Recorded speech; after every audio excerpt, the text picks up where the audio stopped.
David Gates, who is with a GrantStation. So please be aware that this session is being recorded for people that were not able to attend today, or if you want to revisit the session, you will be able to access it through Legacy Foundation's website.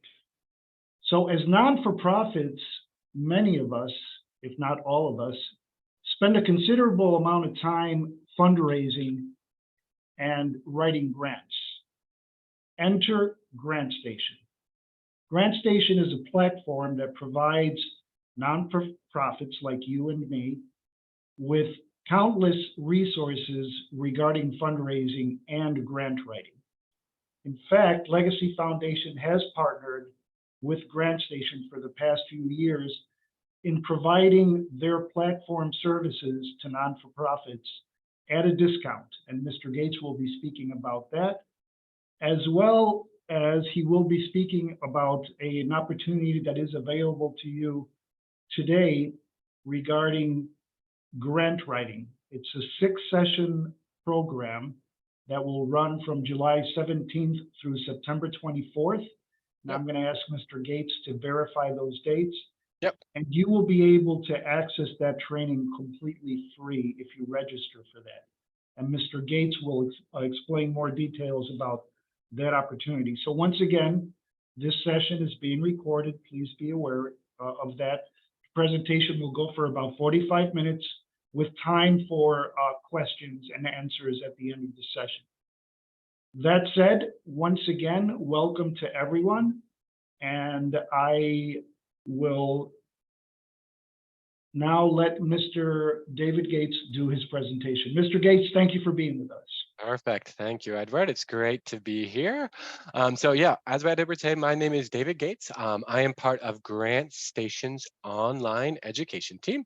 And I live a little bit north of Seattle, and I really appreciate the opportunity to meet with you all today. So here's just a quick agenda for today's demo. So I assume most of you are here because you're looking to find funders that will support your programs or projects and do so quickly. So first, we're going to dive right into the website and look at how you can start a project and find the perfect funders using our databases. After we check out GrantStation's databases, we'll look at some additional features of GrantStation that can help you build a solid grant-seeking strategy and write winning proposals, including that 6-session series that you will all have access to.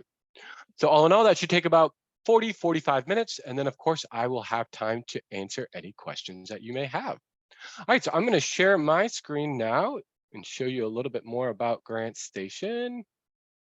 All right, and I'm going to stop my video so you can just focus on the website as we go through here.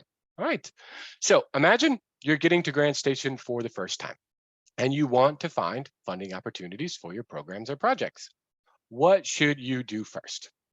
We highly recommend starting your funding search in your dashboard, as this is going to help set you up for success.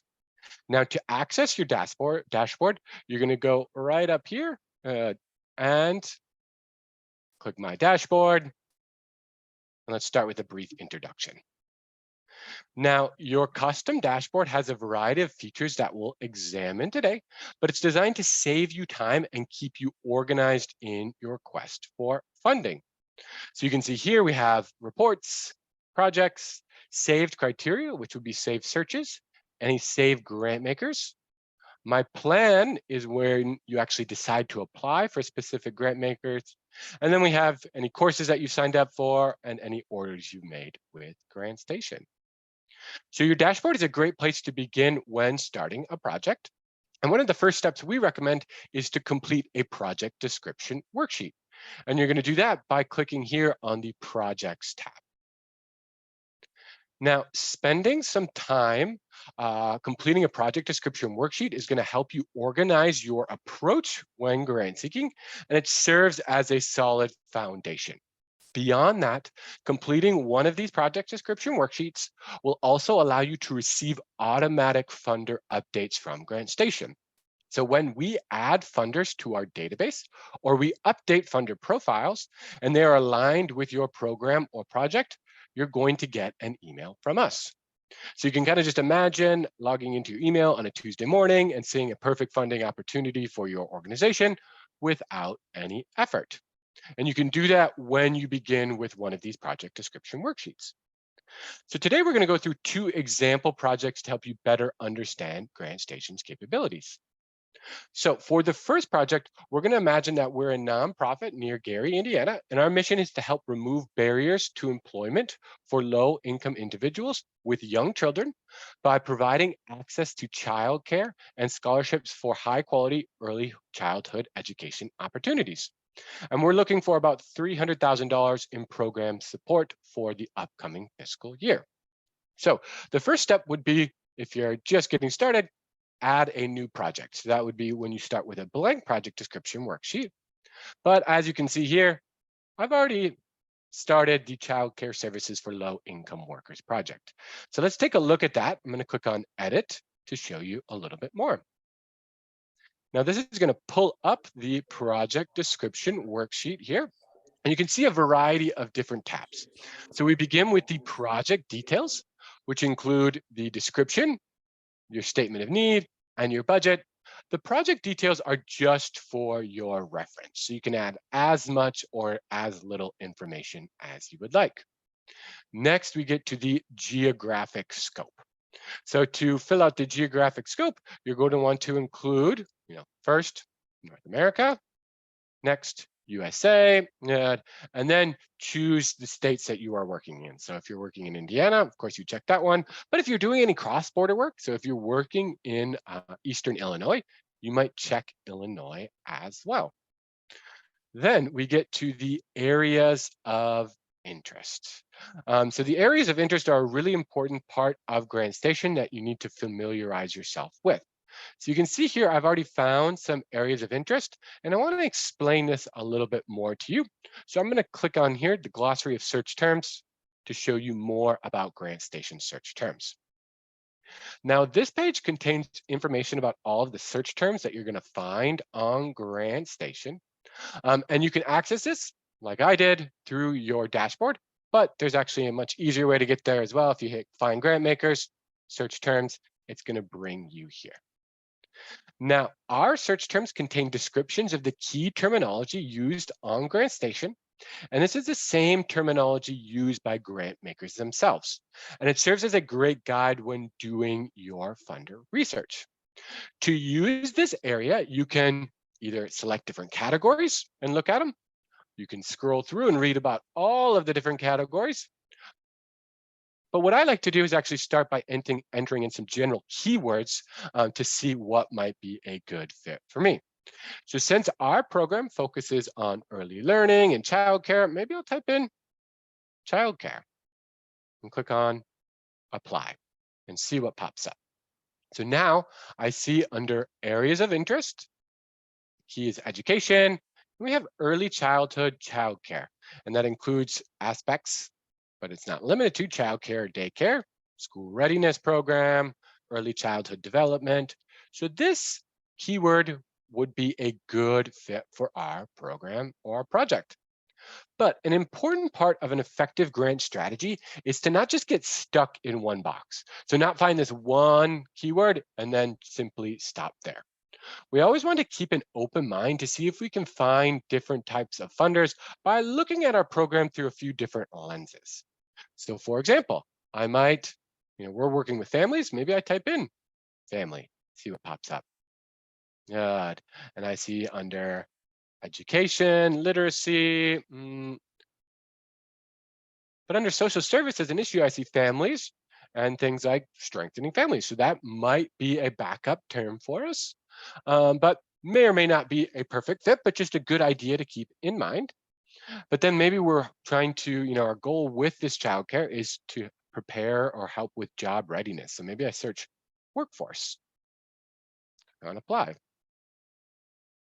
And then here I see under community and economic development, we have employment, job training, and workforce development. So that could be another good opportunity for us. And then I would probably keep going. I might, search a few different terms just to try to find as many search terms that might be relevant. Then with this information, I'll jump back to my project description worksheet and I would check each one of these boxes. So to add a box, for example, I will go under employment and job training. How I got to here is under community and economic development. Simply checked that box and it's going to add there. And then I had early childhood and childcare. I also added families and parenting as a backup one. But then one additional one I added was social services general.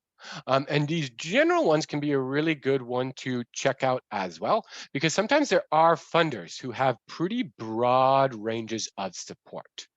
So they focus on general social services issues or general community development issues or general education issues. So we want to make sure that we're checking out these funders as well. Then we could add in things like our target population. So maybe we add in children or youth or low income families. So I would check each one of those boxes. And lastly, I add in any types of support. So maybe I'm looking for, generally looking for project or program support, but it's always good to have some general operating support, capacity building support. If you're looking for things like equipment, you could check that here as well. These types of support are just good areas to think about to narrow down your search if you're getting too many results. All right, so now I'm going to save this project and we successfully began our project. We completed our project description worksheet. We found some good search terms. And these are important steps because it's going to make my search process a lot easier now that it's time to find the perfect funder. So we're going to begin our primary research by looking at government funding opportunities, and I'll explain why in a moment. So let's begin by looking under our state database. I'll click on Find Grantmakers, US State Government. Now, GrantStation offers access to listings of state-funded agencies and state departments for each of the 50 states. So in this case, I'm going to click on my state, Indiana. And this is going to take me to the Indiana government's grants and loans page. On the left here, we have a list of general resources. One way you might use these resources is when writing a needs statement. It's often good to have some demographic information available. You could find that by just clicking on the census information here. On the right, you're going to notice some different types of support. We have contracts, grants, information, loans, miscellaneous support, and training and technical assistance. Then down the list, you're going to see what is available in each of these main categories. So we could scroll down here and, maybe I see under social services and issues, we have family or early childhood. That might be an area to check out. We have grants. So that could be a potential option. If I want to learn more, I just want to click on this link and it's going to take me directly to the Indiana government page that contains information about the early childhood grants that are available. We do strongly recommend looking at potential sources beyond just grants at the state level, because sometimes there are hidden gems, things like low or no interest loans that can be a great resource for some nonprofits. So if you see anything available, just click on those links to check them out. But if not, you can move on to the next step in your primary research, which is discovering what is available from the US government in our US federal section. So click on Find Grantmakers, US Federal. Now, the information in our US federal section comes directly from grants.gov. We've just streamlined it a little bit to make it easier to search. So you can search it through eligible applicants, areas of interest, funding agencies, keywords, funding opportunities, or CFDA numbers. So for example, if you click on eligible applicants and you just want to look for nonprofits that have a 501c3 status, this is going to show you all of the opportunities that are available. And then we could add an area of interest. This area of interest is going to be a little bit different than our search terms because these are the areas of interest that are done via the US government. So maybe I would look at things like education and see if there are any opportunities available. Another really effective way to search through this is looking through funding agencies. This is going to require some knowledge on your part about which funding agencies might support your programs or projects. And we do know that federal grants are pretty overwhelming. We offer articles and webinars that deal how to apply for these grants specifically. But a really important reason why we recommend beginning your research by looking through our state government and our federal government sections is because when you apply to private funders, you can tell them you have looked into government opportunities. And in case you don't find any options, you can say, at this time, there are no government programs that can help us with our needs. Because imagine applying for a private grant and for the funder to read your proposal and then think to themselves, there's already a perfect state funding opportunity for this applicant. When you look for government funding opportunities first, private funders know that you have done your homework, which speaks to your credibility as an organization. And then they also know that private funding is the best option available for you. So once you've completed your state and federal research, you can then move on to the U.S. Charitable Database. So I click on Find Grant Makers, U.S. Charitable.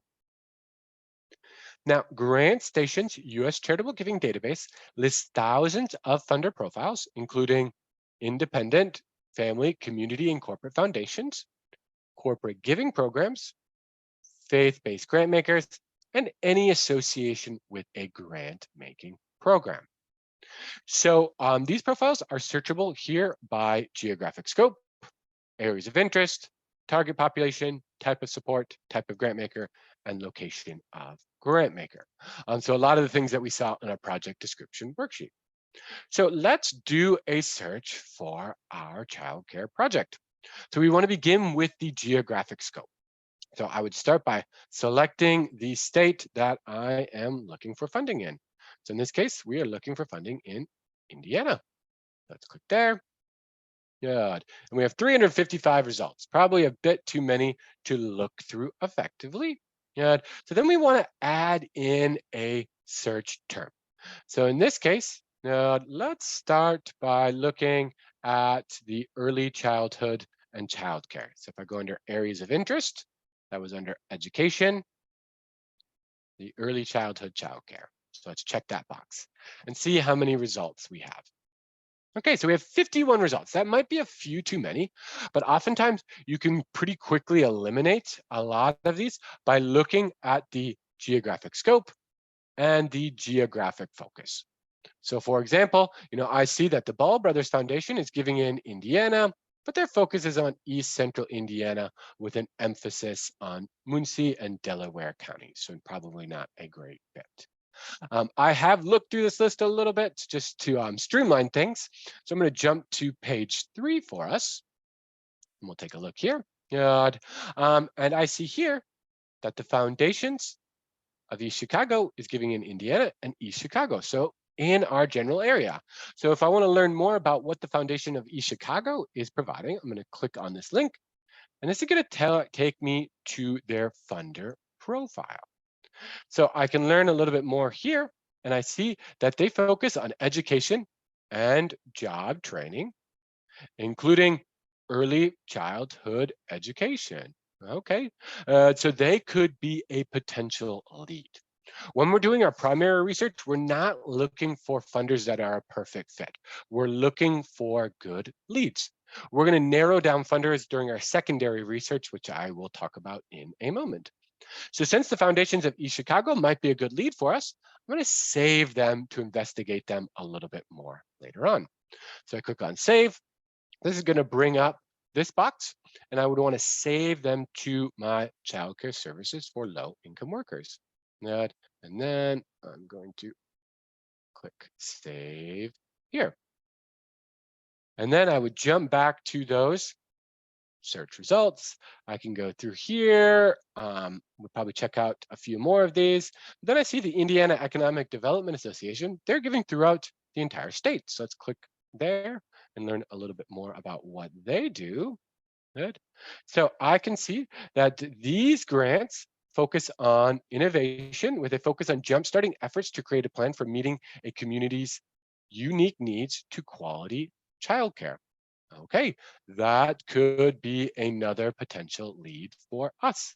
So let's save them. Let's click on save, and we'll save them to the childcare services for low-income workers. And then if we jump back down here, maybe I'll jump to page 5. Good. And one other one I saw when I was looking through here is the Truist Community Grants. I see they're giving in a wide variety of areas, which can be okay. We just want to learn a little bit more about what they do. So let's click on the Truist Community. Good. And I see that they provide uh, areas or programs that eliminate barriers to work. It's under workforce development, working on programs that eliminate barriers to work, such as childcare. Okay, that's the type of program that we are looking for. So I am going to click on save, and we'll save them as well. So now we found a few good leads from this search. I would certainly want to jump back and probably look at all of these different profiles, but we're not going to do that today. But one thing you do want to do is always adjust your lens. So as I was mentioning before, the most successful grant seekers don't just find 3 leads, stop, apply for those 3 grants. They adjust their searches to see if they can find different funding opportunities. So let's adjust our search a little bit here. So I'm going to get rid of the early childhood childcare search, and I'm going to add in a different area of interest. So area of interest, and here I'm going to go with the social services and general. So this is going to be a lot broader amount. So we see there 215 results. That's too many for us to probably look through effectively. But since we're working in Gary, Indiana, one way I can actually approach this is adding in a keyword. We only recommend adding in keywords if you really want to fine tune your search. So I'm going to click on Gary, submit, and this is only going to show me funders that have Gary in the funder profile. But here I see the Gag and Family Foundation are primarily giving in the Gary area. Okay, let's learn a little bit more about what they do. Yeah.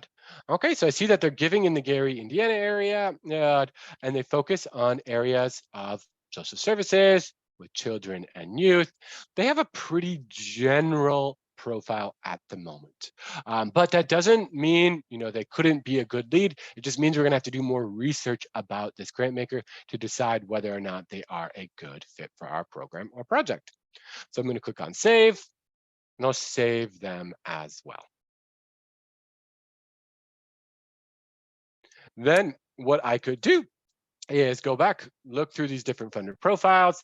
If I do want to, leave and come back to this a little bit later on. Oh, so here we see, for example, the Legacy Foundation, giving in Lake County. If I do want to come back and save some of these different searches, I can actually save this criteria by just clicking Save Criteria there, and it's going to save that search for me.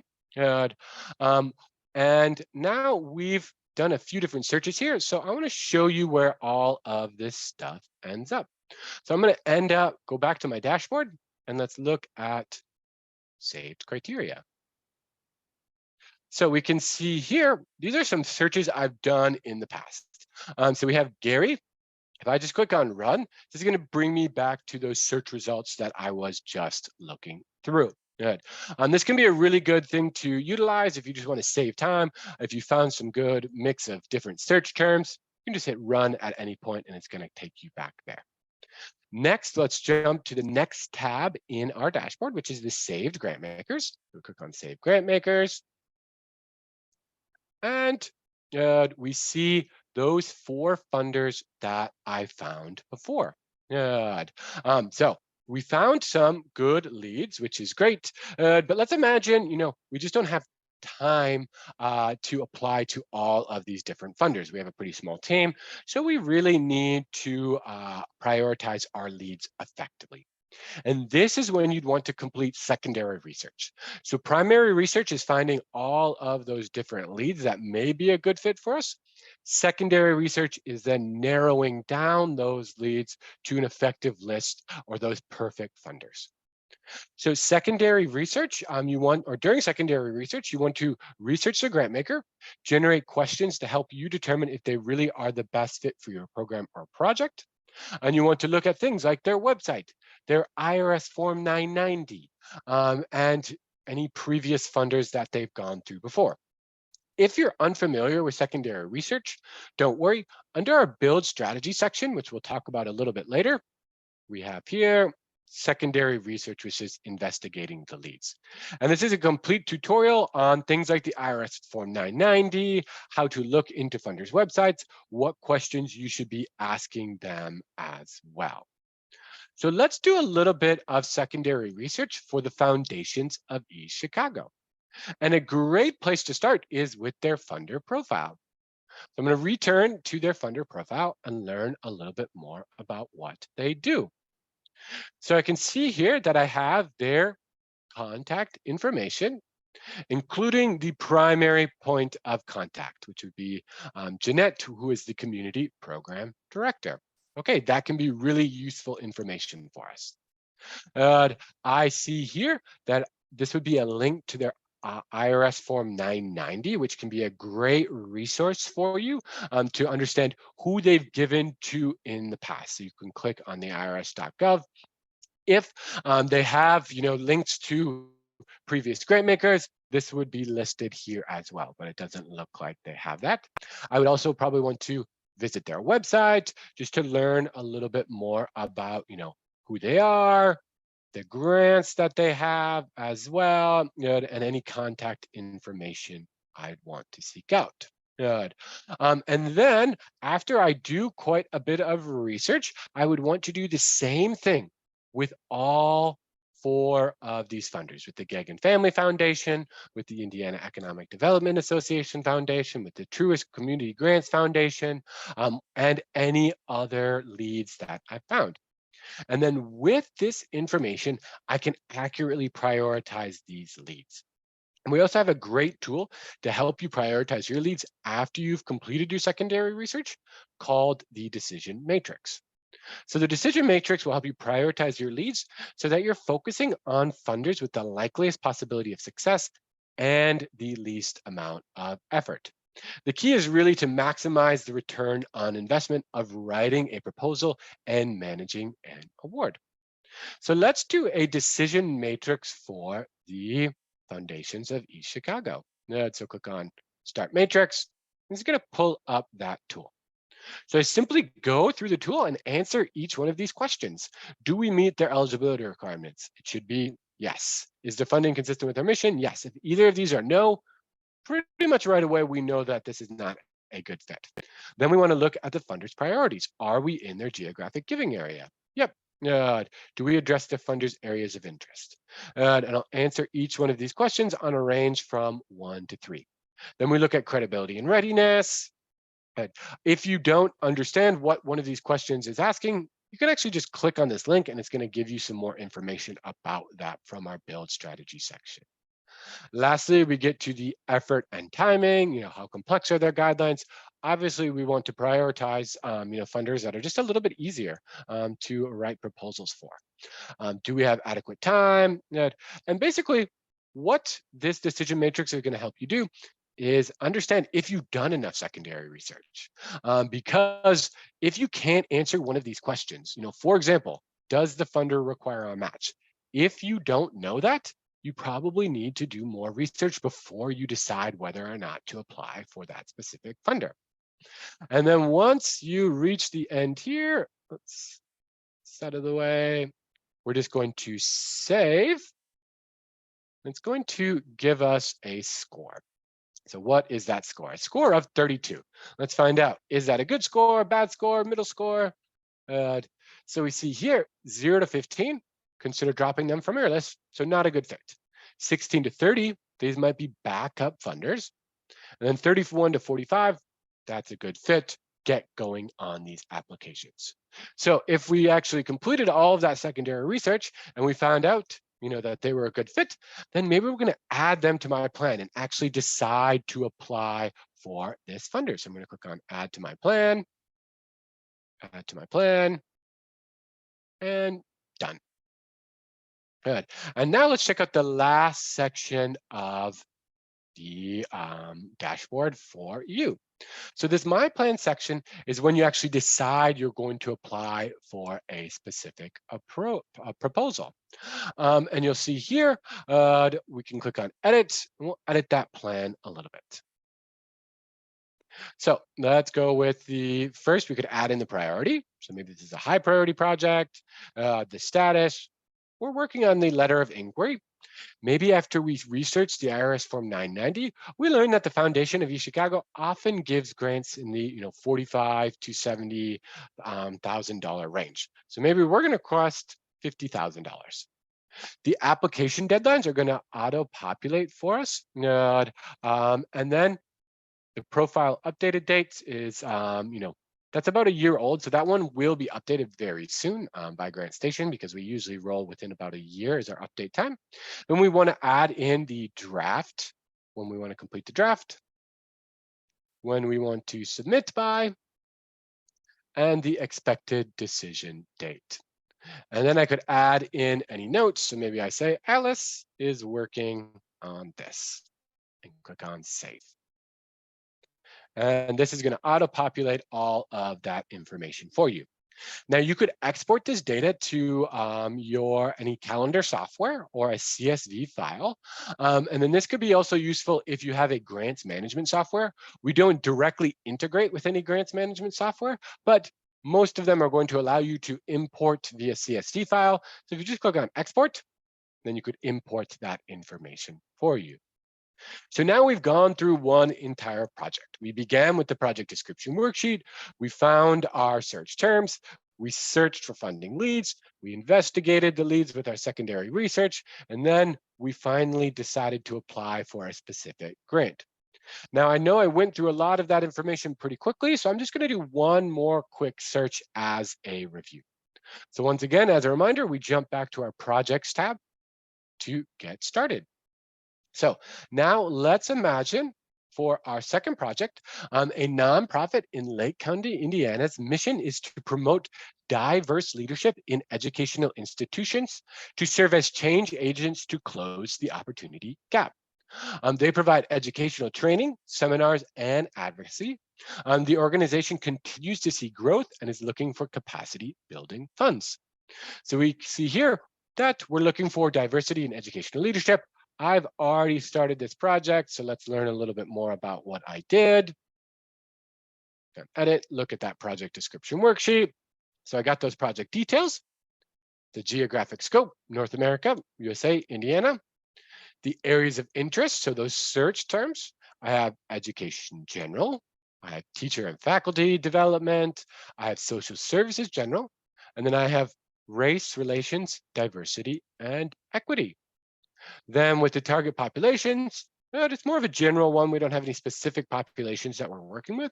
And then types of support, since I'm looking for those capacity building funds, I might add that here because not all funders are going to provide capacity building funds. So let's click on save.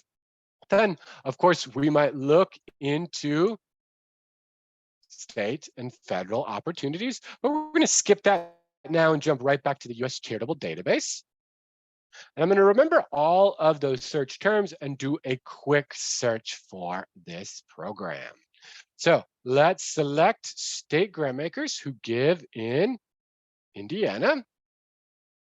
But then maybe for this project as well, I want to add in national grant makers because right now we have noticed a trend within national grant makers. There are a lot of national grant makers who are giving or supporting diversity, equity, and inclusion projects, which this would fit in for us. Then we go under areas of interest. Good. So we go areas of interest, social services and issues. We're going to add in the race relations, diversity, and equity and see how many we get here. So now we have about 241 results. Probably a bit too many to research effectively. So one way I could narrow this down a little bit more is by adding in the type of support. So we're looking for those capacity building funds. All right, and now we're down to a more manageable list of 45 results. Yeah, and just to show you a little bit more, if you're ever confused, why you're seeing these results, you can click on this tab and it's going to explain it to you. So now we're seeing results either in Indiana or all of the US. So our net is as wide as possible. But then we're only seeing funders that match all of these search terms. So they have race relations, diversity and equity, and capacity building funds. So if you're ever not seeing too many results in your search, you generally want to back up and select one search term at a time. But since we had so many, that's why I added in that second search. So now let's go through and check out some of these. Good. So once again, I've looked through these just a little bit to streamline this. Good. So I see here the Crossroads Fund is giving in Illinois and Indiana, and the Chicago metropolitan area, including Northwestern Indiana. Okay, that might be a good fit for us. Let's take a look and learn a little bit more about them. Good.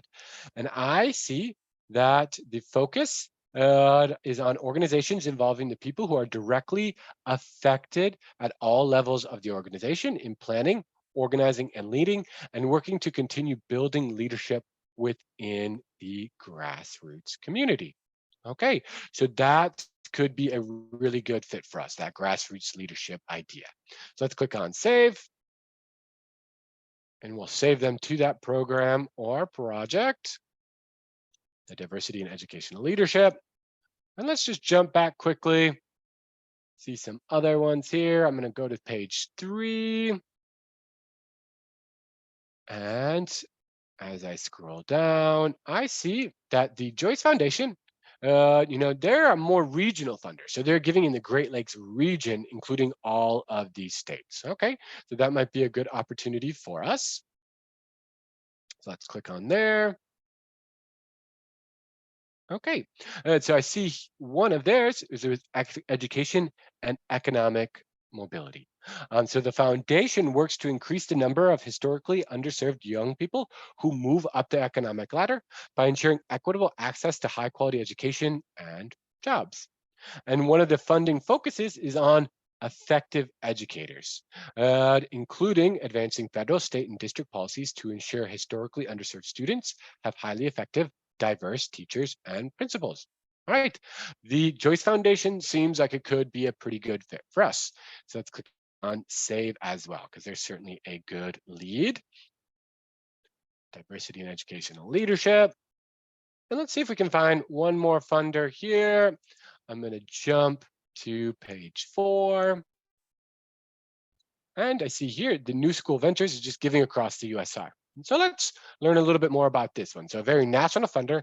Oftentimes these national funders are going to be a bit more competitive, but let's learn what they are doing. So one area that they're working in is with diverse leadership. So the program invests in innovators with bold ideas to close the racial leadership gap in public education. All right, they could be a good fit for us. So I'm going to click on save. And I will save them to that project. And then I would return here, and I would likely spend some time going through all of these results. But maybe if I don't have time, I'm going to save this search, and then I save, educational leadership. Click on save criteria. And let's hop to the dashboard one last time just to look at some of those different aspects. So click on my dashboard.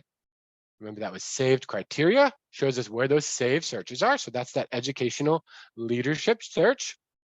Then if I go to the next tab under saved grant makers, now we're seeing we have a lot of grant makers in here. Good. And this is another reason why beginning with that project description worksheet is such an important step, because it's going to allow you to stay organized. So you filter by project, and we go with that diversity and educational leadership, click on apply. And it's just going to show those 3 funders who were related to that project. Then, of course, I would want to complete my secondary research, learn more about what these organizations are doing, look into their IRS Form 990s, look at their websites, learn about who they've funded in the past, then prioritize these funders by using the decision matrix and deciding whether or not to actually apply for these funders. So that was just a quick review of these search processing tools. I hope now you can start to see the beginning or that by beginning with that project description worksheet and then familiarizing yourself with those search terms can really streamline your search processes and make you find funding opportunities pretty quickly. Before we move on and discuss some of those additional features of GrantStation, I do want to very briefly mention that beyond those 3 databases that we looked at, beyond the US charitable, the US federal, and US government, we have 3 additional databases. We have Canadian databases, which I don't think would be relevant to any of you, but we also have an international charitable giving database. So for example, if any of you are doing any work overseas, this would be an area that you'd want to check out. This is set up in the exact same way as the US charitable giving database. The big difference is going to be in the geographic scope. So if you're doing any work in any foreign country, then you would want to look at those. So just kind of keep that in mind. Now, once you have familiarized yourself with our databases, there's a couple of additional features that I want to discuss. First is our build strategy section. So we've kind of looked at some of these different features, but the build strategy section is going to help you as you grow your grants program. This section has been written and designed by GrantStation's founder, Cindy Adams, and she really knows her grant seeking stuff. So it can be a really good way to familiarize yourself on what an effective grant seeking strategy looks like from start to finish. So you begin by learning more about how to set your program objectives. And we have a tool called the R3 tool, which I'm not going to dive into today, but that R3 tool can help give you recommendations on the types of funding you might want to look into based on your current portfolio. So maybe you have some good national and state grant makers, but you don't have a lot of local ones. It's going to give you those recommendations. Next, it's going to talk about creating your infrastructure. So assembling your team and just getting ready to prepare for grants management. Then some tips on how to find the right grant makers. We highlighted this throughout our process today. So completing a project description worksheet, that primary research, finding those leads, the secondary research, which is investigating the leads. And you can see here, we have a lot of different subdomains under secondary research, because this is a really important step that you cannot miss.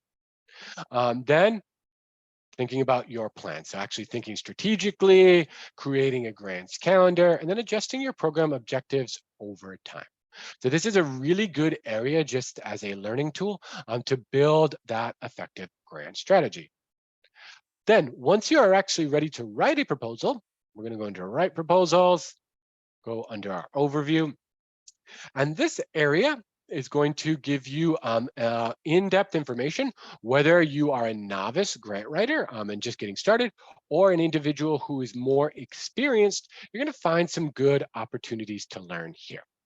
If you're a more novice writer, you can look at the different aspects of a full proposal. So things like the approach section, your introduction, your statement or your problem statement or area of need. So you can learn about some best practices with each one of those. If you are a more experienced proposal writer, one area I highly recommend checking out is our proposal or winning proposal competition. So every couple of years, we have a proposal competition where we select really well-written proposals and use them as examples so you can get inspiration. So if we look back at our 2021 competition, you can check out Chris Canfield's proposal that they did for the Conservation Trust of North Carolina and other awards and honorable mentions. And you can read these proposals to see, what were they doing well in different sections of the proposal? What did Anna Hutchins do really well in her needs statement. And you can learn from these great examples. So this is a really good resource to further develop your skills. One thing I do want to mention is you notice we're in the 2021. The 2023 competition, this is just a little plug for it right now, is open right now. So if you have won an award between $25,000 and $1 million or $1.1 million in the last year, either in 2022 or 2023, you can submit that proposal and then you could win even more.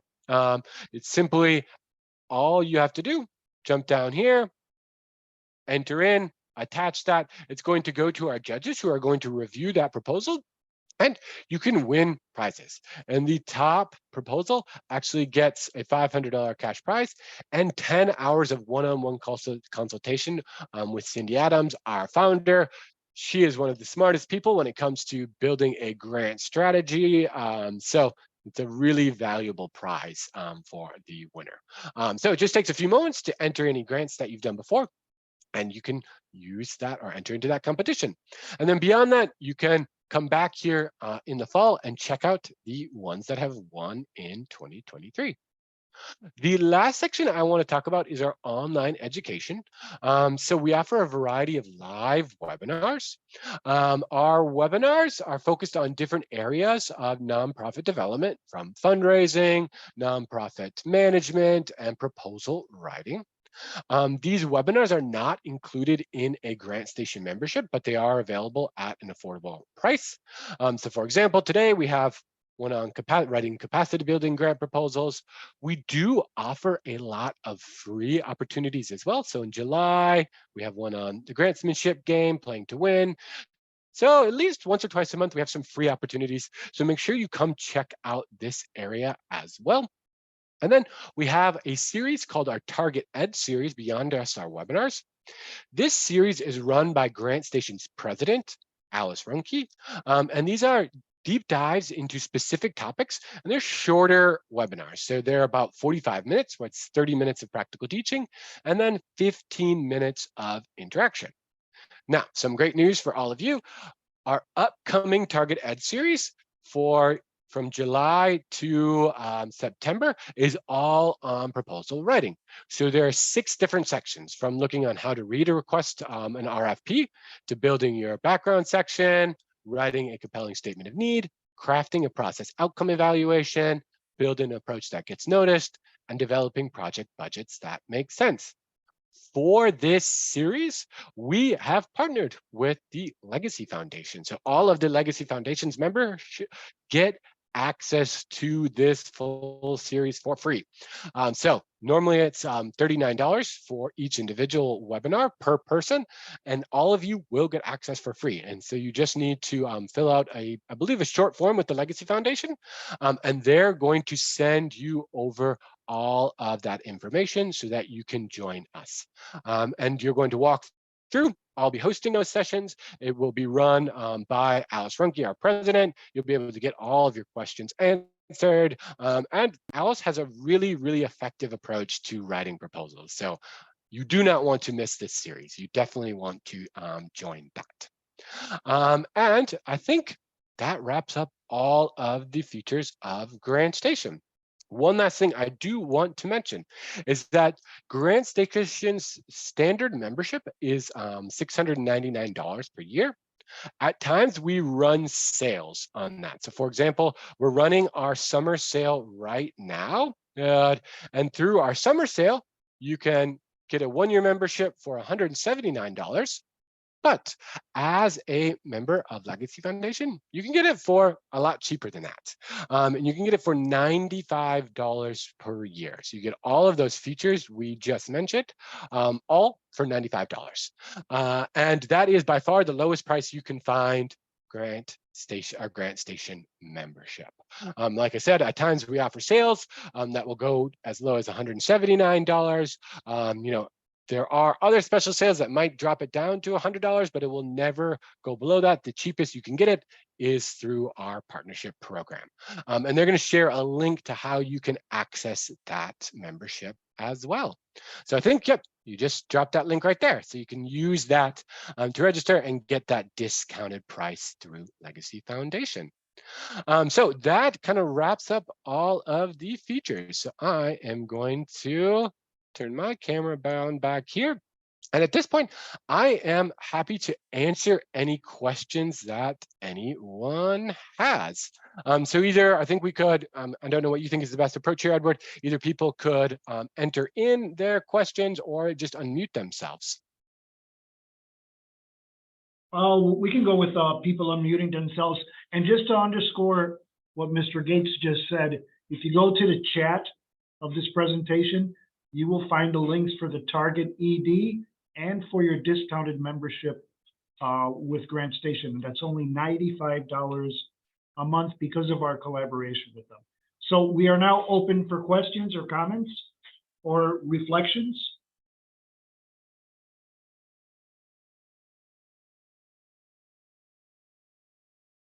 No one? Hopefully that means that Mr. Gates gave a very in-depth, so no one has any questions. Right, so no one has questions. You know, if no one has any questions now, but you know, one thing I do always want to point out that, you know, as you get started with GrantStation, as you're kind of searching through, you know, if you're having any difficulties, if you're having any challenges, one thing you can do is always reach out to us. We have live people who are going to answer those questions, and you can find our contact information at the bottom of GrantStation. I did see a question from Michelle there. Just to clarify, is the fee $95 per month or year? That is $95 per year. So it's a steep discount when you take advantage of our partnership with the Legacy Foundation.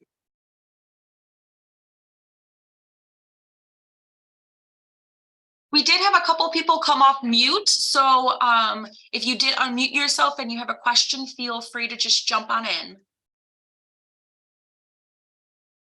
So I'm Rhonda. I'm from Community Service of Northwest Indiana.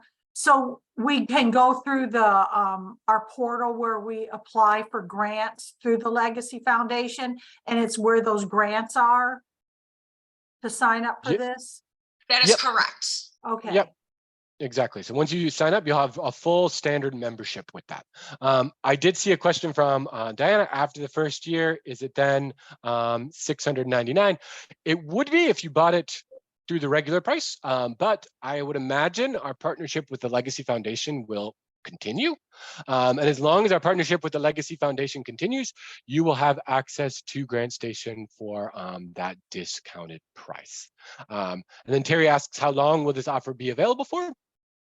It is a ongoing offer through the Legacy Foundation. So as long as we have that partnership with the Legacy Foundation, that offer stands for you. And then David, if I may go back to Rhonda's question, just to clarify, it is through our grants portal. So if you do already have an account with us, which all of you do, log into your account as if you are going to be applying for a grant. When you go into your first page of the profile where all of our grant opportunities are listed, you will see a grant opportunity listed as GrantStation membership. The only thing we ask for you to put in is your organization name and a contact information, and then there will be a link for you to click in that application that will take you to that GrantStation portal to purchase the membership. Yep. Mm-hmm.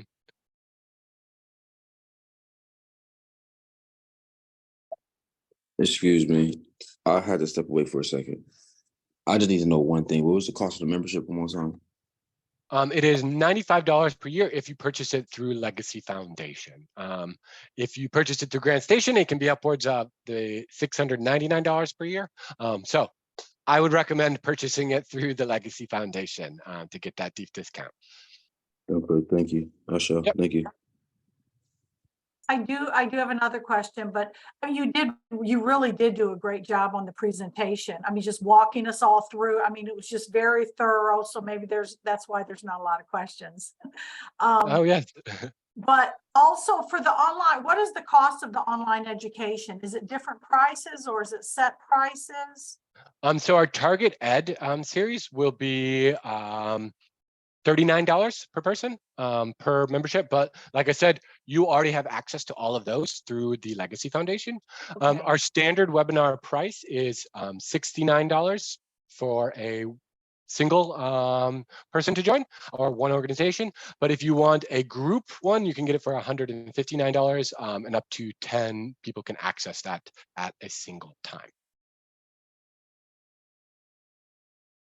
Okay, what about like us with grant writing businesses and we have like our clients?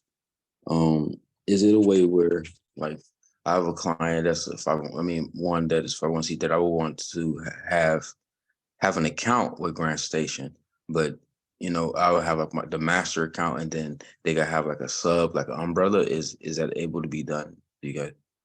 Yep, I do understand what you're saying. At the moment, we don't have that integrated collaboration tool. So that is a feature that we hear requested a lot. So it is something we're working on. Basically, for organizations who want to do that, you know, you could share that master one, and then you make sure if you use those programs or project description worksheets, that those would be different for each of the clients that could utilize. The other one would be obviously potentially purchasing additional memberships through the Legacy Foundation. Of course. And I got one last question. You might have spoke on this, but I was in and out. I'm in meetings all over the place, like 4 different things going on at once. So I have a client right now, and we just was in a meeting, and they just gave me the green light on getting like sponsorships for the event we have going on. Is already like a year-long scheduled event, and we're dealing with like I deal with like the bank and corporate sponsorships, you know, on the charity level, like some of us do. So we know that they like longevity in events, long-term events. So with that, does GrantStation have a feature that allows that, like how we have to go to like Centier Bank or Chase Bank and use their portal for not just the grants, but even just sponsorships because it's all one system? Is that an integration within this? And that's my last question. Apologies. Yep. So some of those, you know, corporate giving programs would be listed on GrantStation. So you would be able to find those corporate giving programs on that. Basically, what GrantStation is going to do, it's going to kind of lead you to the door, and you need to walk through it. So you can't, you know, apply to these funders through GrantStation, but then you get all of that information. And those types of funders are included in GrantStation, as long as they are willing or open to applications from anyone, or they are open to letters of inquiry from anyone. So these funders who are, you know, invitation only, those funders are not listed on GrantStation. So you don't need to worry about kind of wasting your time with those. But some of those different sponsorship programs you could find through those. Okay, thank you. I appreciate you. Question was, you did say that this GrantStation comes with a live person. If you need help, you could call in, right? Yep. Our phone number is, oh, it's not down there. Why is it not down there? Oh, yep, here. So you can use our phone number here, 877, and our member services team will answer any questions that you do have so that they can help you out. If you're having a lot of trouble, you know, they'll pass it on to our research team just to make sure you're kind of getting the support you need throughout the process. And that phone number is it's always open through, I believe it's 8 a.m. to 5 p.m. Central Time. Okay, thank you so much. Yeah, no problem.